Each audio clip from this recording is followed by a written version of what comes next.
Hey everyone, welcome to our channel. So গতকালকে আমি যেটা ভিডিও করে বলেছিলাম যে গতকাল রেজাল্ট বেরোনোর কিন্তু কোনো রকম আশা ছিল না। ঠিক আছে, যদিও একটা ফেক নোটিশ সার্কুলেট করা হয়েছিল, কিন্তু গতকাল কিন্তু আমরা কোনো রকম কোনো রেজাল্ট দেখতে পাইনি। এখন এই মুহূর্তে যেটা জানা যাচ্ছে যে আজকে কিন্তু রেজাল্ট বেরোনোর একটা হাই চান্স আছে। আজকে ম্যাকআউটের পোর্টালে রেজাল্ট আসলেও আসতে পারে। ঠিক আছে, এবং এটা কিন্তু আমি বলছি না, এটা অনেক কলেজ থেকে কিন্তু জানানো হচ্ছে যে আজকে কিন্তু রেজাল্ট বেরোনোর একটা চান্স আছে। ঠিক আছে, বেরোবে কি বেরোবে না 100% গ্যারেন্টি দিয়ে বলা যাবে না, কিন্তু আজকে কিন্তু রেজাল্ট বেরোনোর একটা চান্স আছে। এবং এনরোলমেন্ট প্রসেস, যেটা আমাদের নেক্সট সেমিস্টারের এনরোলমেন্ট প্রসেস, সেটা আগামীকাল থেকে স্টার্ট হবে। ঠিক আছে, আজকে কিন্তু রেজাল্ট বেরোনোর একটা হাই চান্স আছে।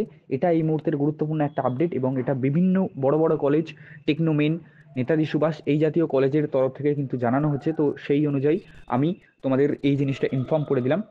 দেখা যাক রেজাল্ট আজকে আসে কি না।